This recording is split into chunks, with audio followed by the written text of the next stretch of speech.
Bienvenidos, bienvenidas a nuestro canal Aportes Afro-Costarricenses y Diaspóricos. En nuestra sección Investigación tenemos a la afro-costarricense María Laura Steven Chávez, de 28 años de edad. María Laura tiene un bachiller en filosofía con énfasis en ciencias sociales y una licenciatura en filosofía, ambas de la Universidad Nacional. Es docente de filosofía y gestora de proyectos culturales como el Becas Taller 2020 del Ministerio de Cultura, Juventud y Deportes llamado Calypso Must Stay Alive. María Laura también forma parte de la colectiva afrofeminista ACOVEN. Su investigación, que le ayudó a obtener el grado en filosofía, contribuciones epistemológicas de la oralidad a la luz del calipso afrolimonense, es lo que nos va a compartir esta mañana. Bienvenida, licenciada. Muchísimas gracias por la invitación.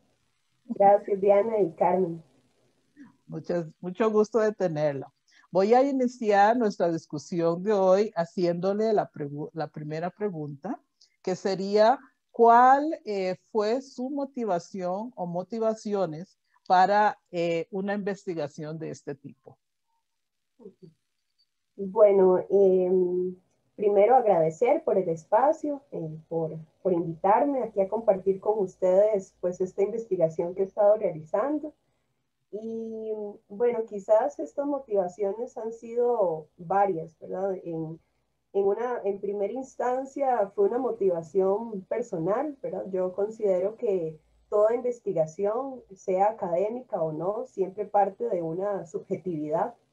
De repente como esto que nos han enseñado, ¿verdad? De una objetividad o de que el conocimiento tiene que estar aparte de nuestros pensamientos, sentimientos y demás, yo honestamente no comparto esa postura.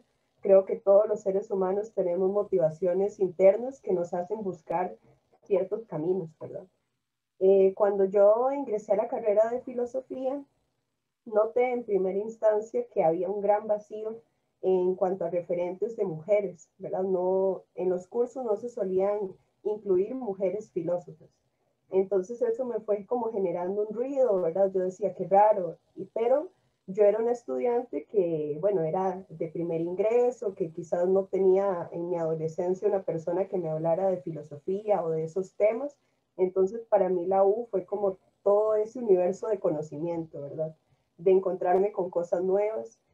Cuando terminé el bachillerato, dije, bueno, esto ya no es algo solamente que me pasa a mí o que yo haya notado, ¿verdad? Definitivamente en todos los 4 años del bachillerato no se incluyeron mujeres y tampoco perspectivas latinoamericanas, a excepción de uno que otro profesor o profesora que lo hacía como algo dentro de su curso, pero no eran la mayoría.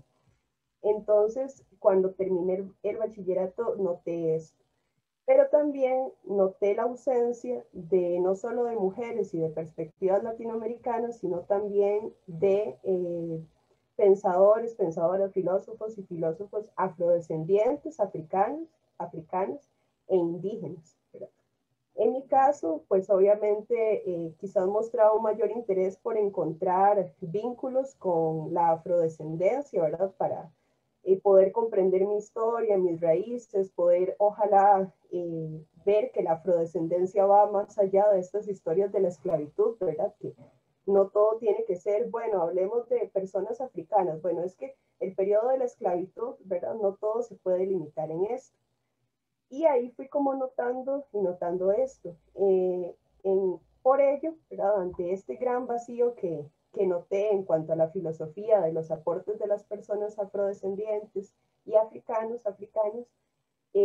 esa fue una de mis principales motivaciones. Yo dije, si yo no empiezo a generar este camino en mi ámbito académico, ¿verdad? Si yo no empiezo como persona graduada en filosofía a hacer este camino y a decir que yo tengo este compromiso de investigar sobre estos temas, nadie más lo va a hacer, porque dentro de los mismos cursos muchas personas mostraban como ciertas dudas, cuestionamientos o rechazos cuando uno mencionaba como el tema, ¿verdad? Era como, no, simplemente no hay, por eso no aparece, ¿verdad? Pero yo estaba segura de que sí hay.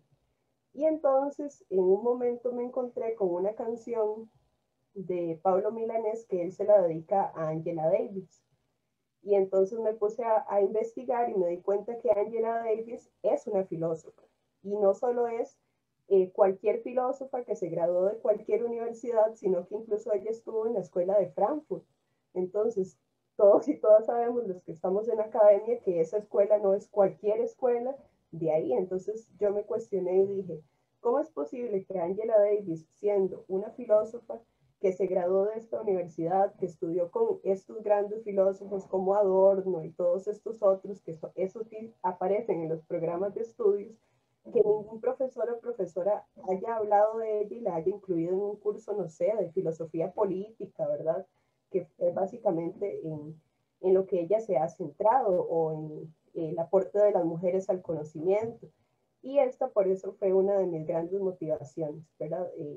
Darme cuenta de este vacío, de este racismo epistémico, ¿verdad? Que existe también en la filosofía, y en el caso de la filosofía costarricense está muy presente, y ante esto yo lo asumí como un compromiso político dentro de la academia, poder investigar sobre estos aportes de las personas afrodescendientes en el ámbito propiamente de la filosofía, ¿verdad? Y poder ojalá empezar a abrir este camino, que yo sé que muchas personas en el país lo han hecho, pero quizás en el ámbito de la filosofía propiamente no, ¿verdad? Y también, sobre todo, darle el rango de epistemología, ¿verdad? No decir como son pensamientos, son saberes, son experiencias, sino que son conocimientos y merecen ser estudiados dentro de esas escuelas. Gracias. Muchas gracias por esa explicación, María Laura, pero me gustaría para las personas que nos van a escuchar, que son variados los que nos escuchan y no todos son académicos, si podrías desarrollar un poquito eso del racismo epistémico. Claro, quizás para también hacerlo de una manera un poco más pedagógica, voy a compartir pantalla y aquí tengo una presentación donde que fueron como los referentes teóricos que yo utilicé para abordar el racismo epistémico, ¿verdad? Que para hacer como una referencia muy breve, ¿verdad? Este concepto de racismo epistémico se ha abordado por diferentes personas, ¿verdad? Por ejemplo, este filósofo de Nigeria, que se llama Emmanuel Chukwu-Digis, ha abordado muchísimo este tema y ha hecho una gran crítica a filósofos como Kant, Hegel, que son muy reconocidos, pero también han sido personas abiertamente racistas. Y bueno, aquí tengo como otros referentes, ¿verdad? Que quizás no voy a hacer mención de todos y todas, pero hay varias personas que dentro de la filosofía y también de la sociología han venido abordando este concepto. Entonces, bueno, básicamente lo que hay que tener presente para comprender como el racismo epistémico es que, bueno, la raza es una invención, ¿verdad? Es una invención que se da a partir de la modernidad y que básicamente a partir de esta invención se empiezan a segregar y jerarquizar a los seres humanos a partir de colores, ¿verdad? Entonces, es como esto que no sé si actualmente lo seguirán enseñando en la escuela, pero ya estaba en la escuela, me enseñaron este famoso triangulito, ¿verdad? Donde arriba está la gente blanca y conforme se van mezclando, más y más y más abajo están. De hecho, a mí en la escuela me enseñaban que las personas, en ese caso, ¿verdad? Lo decían negras e indígenas, eran las que estaban en la parte más baja, ¿verdad? Eran como, según ese esquema, los inferiores, ¿verdad? Entonces, partiendo de esta idea de raza, ¿verdad? Que es un invento, pero a pesar de que ha sido un invento social, ha tenido efectos en nuestras cotidianidades, ¿verdad? Nos ha impactado en nuestras vidas a partir de esa jerarquización. También no solamente se ha segregado a las personas por su color de piel y se ha dicho que son inferiores, sino que también se les han dado a cada grupo humano una serie de características, ¿verdad? Por ejemplo, tales grupos son muy agresivos, estos otros son muy perezosos, estos otros más bien tienen una inteligencia superior. Y dentro de todo esto también se ha, como dice Emmanuel Chudwiz, se ha bestializado a la población afro, ¿verdad? Y al bestializarse, es decir, al asemejárseles a una bestia, se ha creído que tienen una inteligencia inferior, o sea, no piensan. Y el mismo Hegel dice que la población africana es inferior porque no puede como reinventarse su mundo, no puede pensar sobre su universo, como si fueran incapaces de crear su propio pensamiento, o como dice Kant, ¿verdad? Él piensa que también son inferiores porque no tienen la autonomía de pensar por sí mismos, dependen de otra persona para pensar.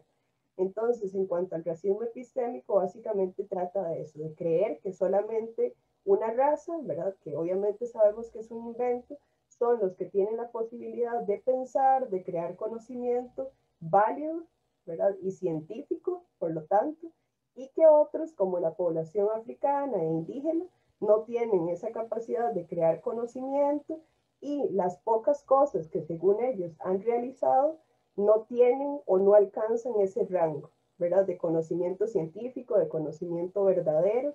Y cómo podemos evidenciar esto del racismo epistémico, ¿verdad? O creer que estas personas no son capaces de producir conocimiento. Bueno, yo les preguntaría, ¿cuántos autores o autoras afrodescendientes, africanos e indígenas encuentran en sus carreras, ¿verdad? Por ejemplo, en historia, en economía, en filosofía, en literatura, ¿verdad? No sé, por mencionar algunas de las tantas carreras, ¿verdad? Yo me atrevería a decir que son nulos, o si acaso contados quizás con una mano, ¿verdad? Y sobran dedos. Entonces, es precisamente por eso, porque quizás la gente cuando piensa en conocimiento, no tiene una referencia quizás, por ejemplo, hacia África, ¿verdad? Piensan en África quizás como algo cultural, ¿verdad? Baile, no sé, en algunos casos arte, pero si van a pensar en un conocimiento propiamente, quizás se van a imaginar como a Europa, y eso claramente es una visión racista. Pero bueno, no sé si con esta explicación sí quedó como un poco más claro sobre qué es el racismo epistémico, más explícito. Sí, yo creo que sí, ese aporte fue muy importante. Eh, Siguiendo, antes de que mi colega Diana le haga una pregunta, quisiera saber, como no conozco mucho de filosofía y no conozco cuál es la metodología que utilizaron, ¿usted tuvo algún sujeto de investigación?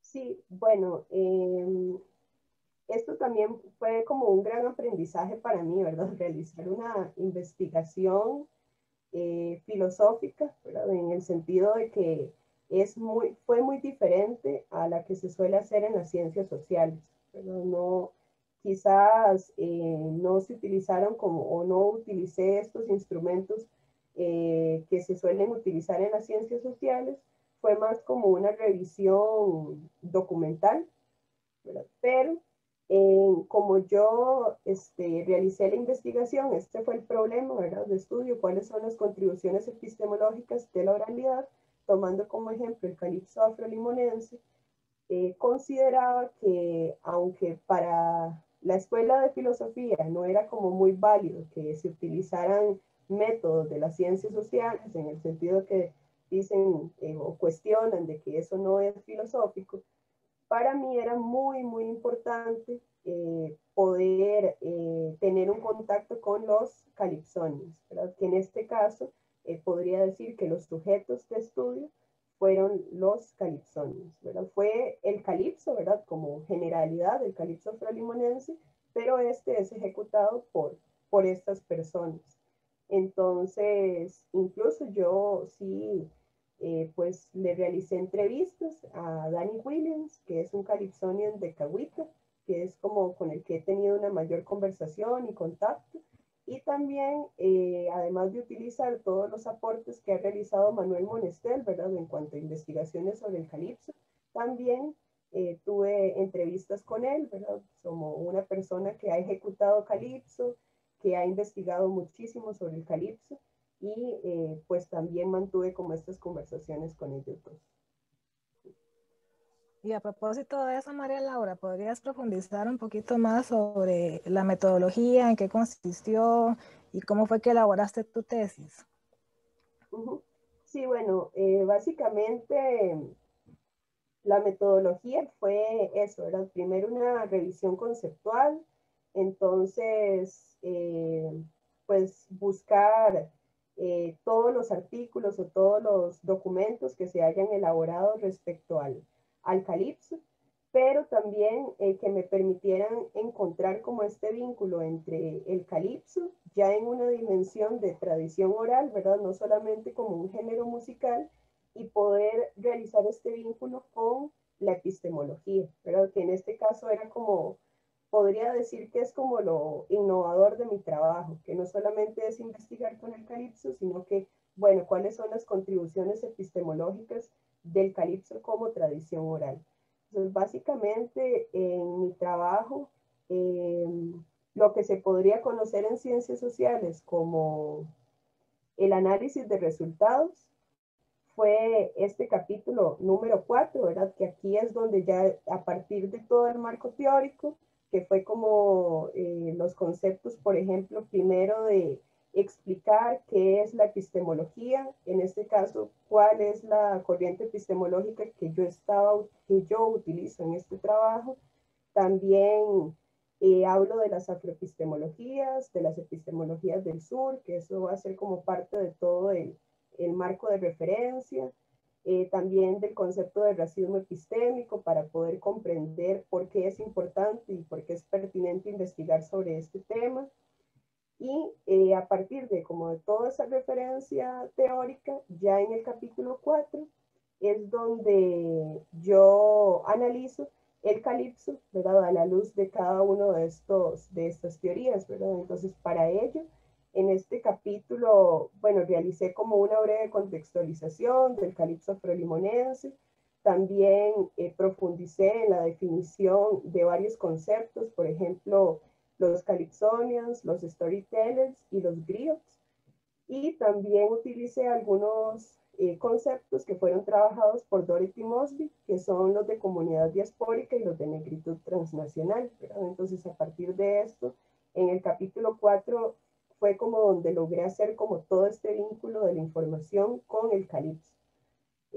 También en este capítulo, bueno, utilicé estos referentes teóricos que, bueno, fueron Manuel Monestel, Quince Duncan, Dorothy Mosby, Everard Mark Phillips, que es un filósofo trinitario, Valeria Klinger-Pla, y pues obviamente las fuentes orales que fueron Danny Williams y la experiencia de Walter Ferguson, ¿verdad? Como padre del calipso.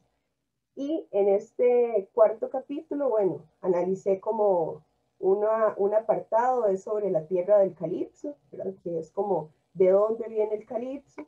Posteriormente ya abordo un poco sobre el calipso afrolimonense, de dónde suenan tus raíces, o sea, ya cómo se da la llegada del calipso a Costa Rica y qué es lo que lo caracteriza. Y, a ver,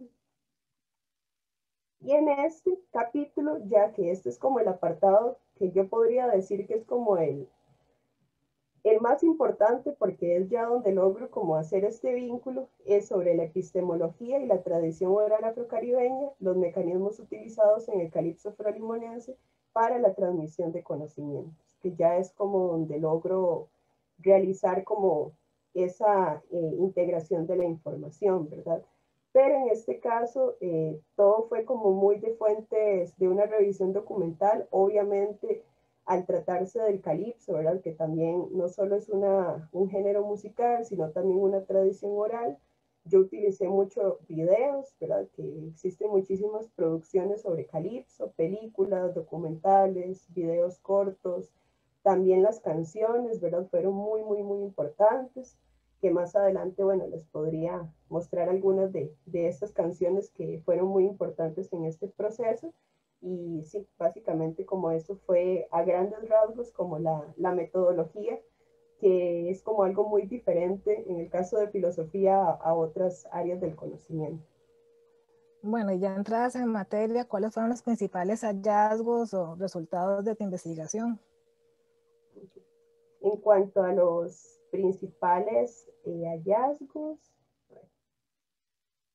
bueno, en este caso, las principales como las conclusiones sería que, bueno, considero que debemos de partir de un contexto de violencia y de racismo epistémico, ¿verdad? Que ha estado presente a lo largo de la historia y que pues obviamente ha tenido efecto tanto en las dinámicas sociales como también en el ámbito de la academia, ¿verdad? Entonces, dentro de este contexto de violencia y racismo epistémico, la oralidad se ha catalogado como un sistema de comunicación prelógico, primitivo y salvaje, ¿verdad? Hay personas, autores, como por ejemplo un filósofo que se llama Walter Ong y un lingüista que se llama Eric Hafner, que ellos dicen que la escritura alfabética occidental es básicamente lo que va a marcar el paso a la civilización y a la historia, ¿verdad? O sea, la historia empieza cuando se da la aparición de la escritura. Todo lo que está para ellos en una, digamos, en una cultura oral es parte de la prehistoria. También otro aspecto que es importante tomar en cuenta es que autores como Walter Ong consideran que para que los seres humanos puedan tener un acceso a pensamientos más abstractos y complejos, es necesario el surgimiento de la escritura, aludiendo que las culturas orales no tienen estos procesos de pensamiento tan complejos, ¿verdad? Entonces eso es como uno de los aspectos importantes dentro de estas conclusiones. También que, bueno, las prácticas mnemotécnicas, el ritmo, el movimiento corporal han sido estrategias cruciales para asegurar el recuerdo y la memoria. Un aspecto muy importante es que estos mismos dos autores que hacen una crítica de la oralidad o que consideran que no tienen procesos de pensamiento tan complejos, ellos mismos dicen que las bases de las culturas occidentales están en la oralidad, ¿verdad? Por ejemplo, los poemas homéricos, personajes como Jesucristo, ¿verdad? O como Sócrates, que todos y todas sabemos que nunca escribieron nada, ¿verdad? Sus aportes siempre fueron desde la oralidad. Y también, bueno, en este caso que es importante tomar en cuenta, como lo dicen Martin Linhart y Silvia Rivera Cusicanqui, que para analizar la escritura y la oralidad se debe tener en cuenta el contexto de la conquista y la colonización, porque a partir de este momento histórico es donde se empieza a invisibilizar la tradición oral y se empieza a imponer la escritura como un sistema único y oficial. Pero también es importante tomar en cuenta esta matriz colonial porque también a partir de ella se van a comprender las dinámicas de que la escritura se ubique como superior y la oralidad como inferior, ¿verdad? Otro aspecto es que, bueno, Amadou Ampateba, que es un etnólogo maliense, fue como básicamente una luz, ¿verdad?, dentro de todo este proceso y él ha escrito muchísimo, o bueno, ha realizado muchas investigaciones sobre la tradición oral, además de que él es parte también de una cultura de tradición oral. Entonces él dice que la tradición oral es una memoria viva y que hay que recordar que dentro de las culturas orales la palabra es sagrada. Entonces la oralidad es un conocimiento total, o sea, no es un conocimiento fragmentado y en las culturas orales existen diversos mecanismos para mantener la rigurosidad y la fidelidad de los hechos. En el caso de, bueno, ¿cuáles son las contribuciones epistemológicas de la oralidad a la luz del calipso afro-limonense?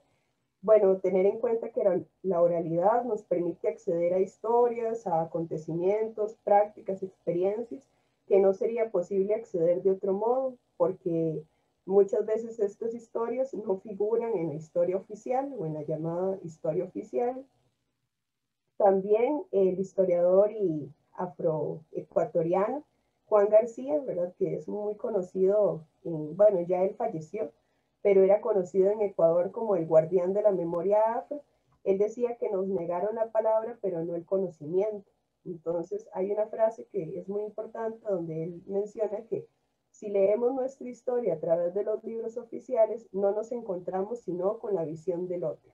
Por eso la tradición oral es una forma de reconstruir la historia y también la resistencia, ¿verdad? Es como la manera que muchos pueblos han tenido para seguir transmitiendo sus historias, sus vivencias y sus experiencias. También, bueno, en el caso, como lo afirma Manuel Monestel, ¿verdad? También el calipso afrolimonense ha permitido conocer la historia de Limón y del pueblo afrolimonense a través de estos cuentos cantados, o sea, a través del calipso. Y esto no solamente genera un aporte epistémico, sino también un aporte educativo, porque nos permite transmitir estos conocimientos que se han preservado sobre la población afrocostarricense y su legado. Luego, también todo esto va a generar procesos epistémicos colectivos, ¿verdad? Donde la comunidad va a participar de esa construcción del conocimiento y este no se va a imponer como algo ajeno a ellos y a ellas. Y como lo señala también Silvia Rivera Cusicanqui, a través de la oralidad, ¿verdad? O a través de la historia oral, los sujetos que han sido históricamente oprimidos pueden retomar su carácter de sujeto de la historia, ¿verdad? En el sentido de que ahora son ellos y ellas mismas contando su historia, transmitiendo sus conocimientos, hablando desde sus experiencias. Y en este caso, esto implica un ejercicio de descolonización, ¿verdad? Y bueno, el calipso afrolimonense, a partir de cada uno de estos elementos que yo he venido exponiendo, permite que se le devuelva la agencia epistémica, ¿verdad? O la agencia de conocer, de producir y transmitir conocimiento a la población afrodescendiente, en este caso en la voz de los y las calipsónimas.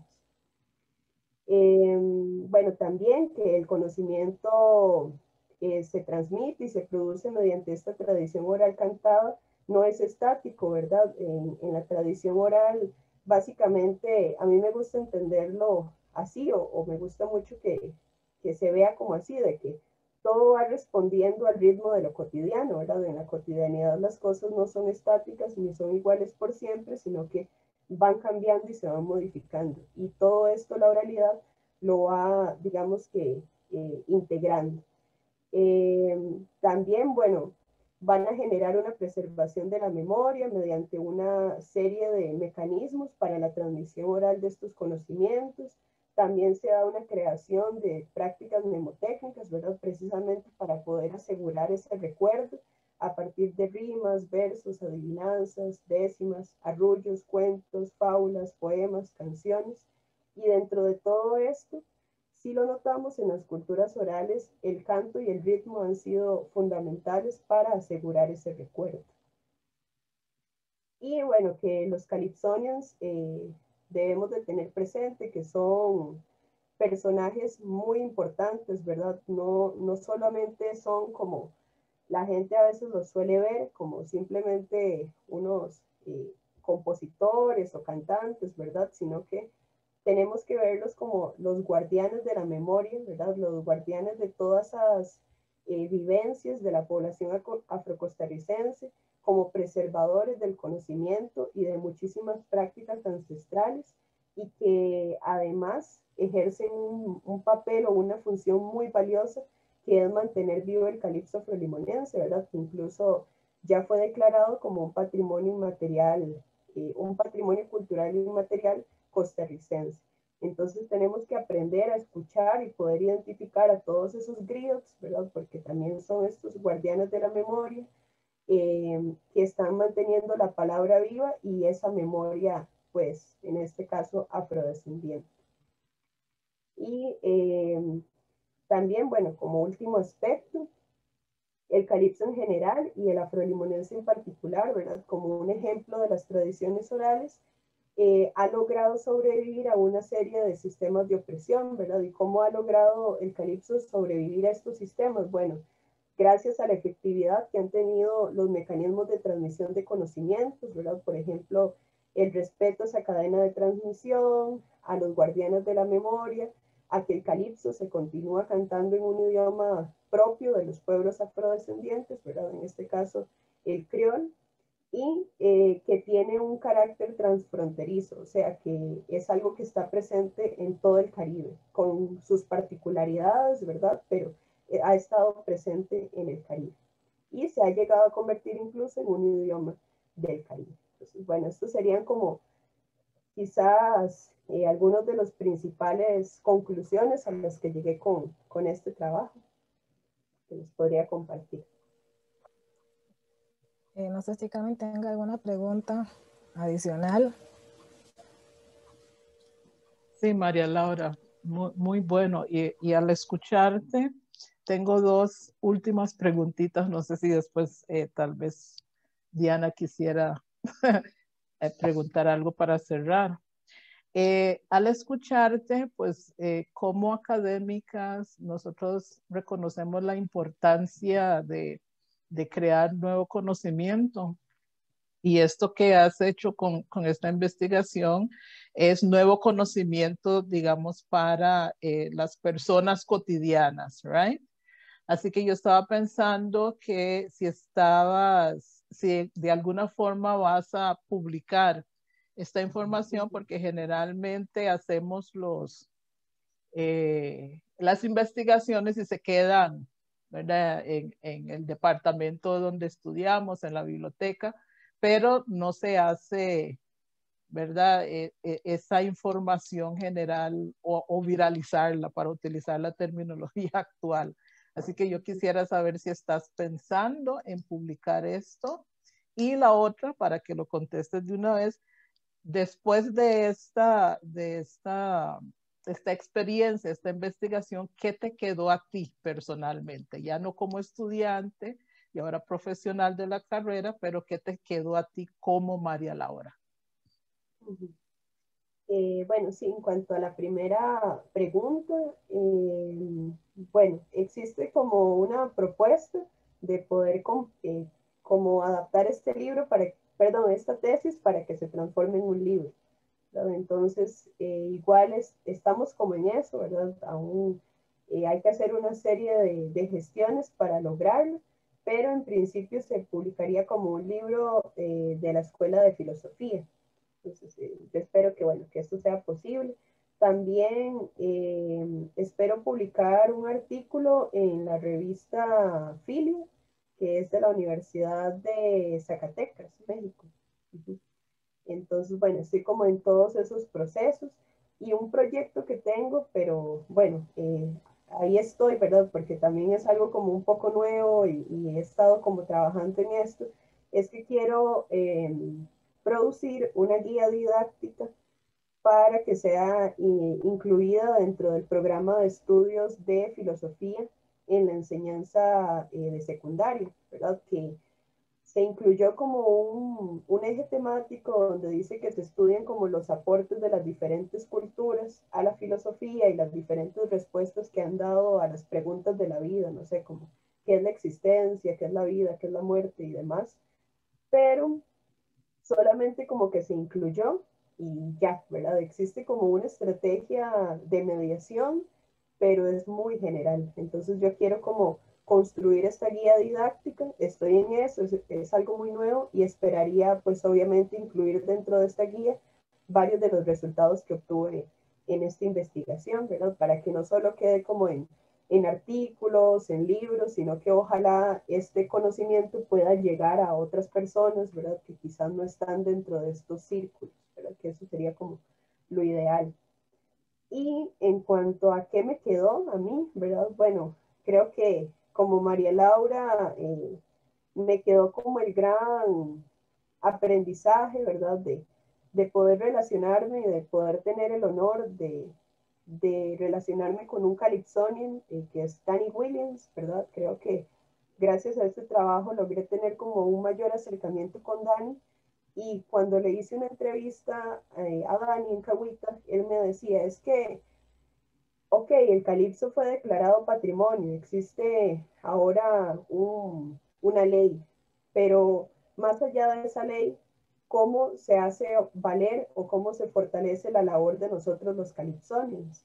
Y entonces ahí como que yo dije, yo no solo me puedo quedar en esta investigación, o sea, también tengo que, no sé, de alguna manera buscar algo para poder seguir fortaleciendo estos procesos, ¿verdad? Entonces, gracias a esto, bueno, he estado trabajando con Dani en otros proyectos, como este del Ministerio de Cultura, donde dentro de poco vamos a lanzar su nuevo disco musical, el de Cagüe, y entonces me quedó como eso, ¿verdad? De cuál es nuestro vínculo real con la comunidad.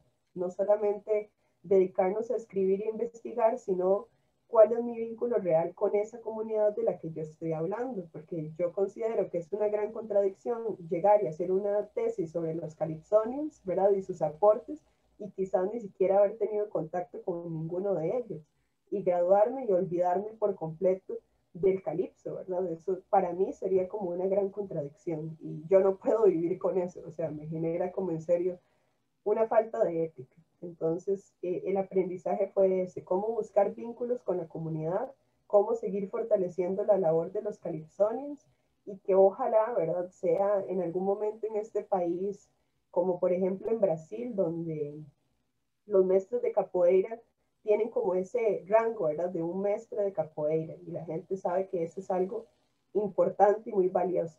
Que ojalá en este país en algún momento la gente diga un calypsonian, ¿verdad? Y que sepan qué significa eso, cuál es el valor que tiene un calypsonian dentro de este país, ¿verdad? Entonces quizás me quedo como con ese aprendizaje. Y yo creo que nosotras también, en realidad, lo que estás mencionando con respecto a ese sentido de ética de evolución de las investigaciones con nuestra comunidad es fundamental. Y sobre todo, no solamente con nuestra comunidad, sino con la comunidad nacional e internacional. Ya para cerrar, no queríamos dejar pasar la oportunidad de que, como lo dijiste dentro de tu exposición, que nos compartieras alguna de las letras de canciones o alguna canción en particular de un calypsonian que a vos en lo personal te haya marcado y que tenga esa conjugación de lo epistémico, de lo cultural, de la fotografía en un momento histórico, pero también de un mensaje que en concreto el calypsonian quiso dejar como un legado a su gente y al resto del país. Entonces, compartirnos una. Claro. Okay. Bueno, quizás como les podría compartir esto, que acá tengo como un poco la letra, bueno, hay muchísimas canciones de Calypso, ¿verdad? Que a mí en lo particular me han marcado, ¿verdad? Por ejemplo, ahora hay una que es parte del nuevo disco de Café, que incluso es la canción principal de ese disco, pero bueno, en esta ocasión voy a mencionarles primero esta de Walter Ferguson, ¿verdad? Que se llama One Punch Man, que esta canción, a ver, quizás uno ve a Walter Ferguson o a Walter Ferguson como un señor, ¿verdad? Que es muy sencillo, que quizás la gente lo ve tocando su guitarra, cantando canciones que a algunas personas les pueden parecer muy sencillas, muy simples, pero si realmente nos detenemos a analizar la letra, vean lo que nos canta Don Walter en esta canción. Dice que ella se quejó a la autoridad diciéndoles que yo era un extranjero. Vinieron con soldados y artillería exigiéndoles enseñar mi cédula, ¿verdad? Entonces, en este fragmento, ¿verdad? De esta canción, pues Walter Ferguson nos está narrando toda esa problemática que existió en cuanto a que la población afrodescendiente no era reconocida como costarricense, ¿verdad? Y que durante muchísimos años en este país tenían ese miedo de ya sea que fuera que una persona que sí se creyera legítimamente costarricense, ¿verdad? Los acusara con la policía y que los obligaran a mostrar su cédula, porque ya se asumía que eran extranjeros. Y creo que acá podemos notar eso, ¿verdad? Cómo a partir de esta canción se está transmitiendo un conocimiento que no se ha incluido dentro de la historia oficial de este país, ¿verdad? Bueno, gracias a investigaciones, por ejemplo, como las de Diana, ¿verdad? Y Carmen, todo este tema, ya por dicha, como que existe un mayor reconocimiento de que esto sucedió en el país, pero aún no se ha incluido como, por ejemplo, dentro de las clases de estudios sociales, ¿verdad? Muchos estudiantes de secundaria desconocen esto totalmente. Entonces vemos cómo una canción de Calipso, cómo esta tradición oral nos permite tener acceso a estos acontecimientos que se dieron y está aportando también al conocimiento de la población, no solo afrodescendiente, afrocostarricense, sino también costarricense en general, ¿verdad? De decir, bueno, esto sucedió, esto es parte de nuestra historia, y a partir de esto tener un mayor conocimiento de nosotros y de nosotras mismas, ¿verdad? En el caso de, bueno, voy a dejar de compartir pantalla. En el caso de la nueva canción de Danny Williams, que se llama Back to Our Roots, a mí me gusta mucho porque él habla de volver a las raíces, ¿verdad? Entonces dice como que las personas afro tienen que volver a sus raíces y tienen que volver a estar unidas para luchar por sus derechos juntos. Porque, bueno, conversando con Dani, él me decía que él nota que existe una gran división entre la población afrocostarricense, ¿verdad? Como que muchas veces quizás una persona afrodescendiente en este país surge y no existe a veces un gran apoyo por parte de toda la comunidad. De repente surge alguien por ahí cuestionándole, ¿verdad? De que no sé qué, ¿verdad? Entonces como que a él le gustaría que ojalá vuelva a ser como antes, donde existía una mayor unión, un mayor apoyo, y que ojalá se luche juntos por obtener esos derechos. Entonces esa canción también me gusta muchísimo como ese mensaje, ¿verdad?, que está transmitiendo. Bueno, yo creo que ha sido una sesión muy iluminadora y de mucha conexión con nuestra ancestría. De verdad que le agradecemos muchísimo a la filósofa y académica María Laura Stephen por su gran aporte afrocostarricense y diaspórico. Muchas gracias. Gracias. Muchísimas gracias. Gracias, Laura.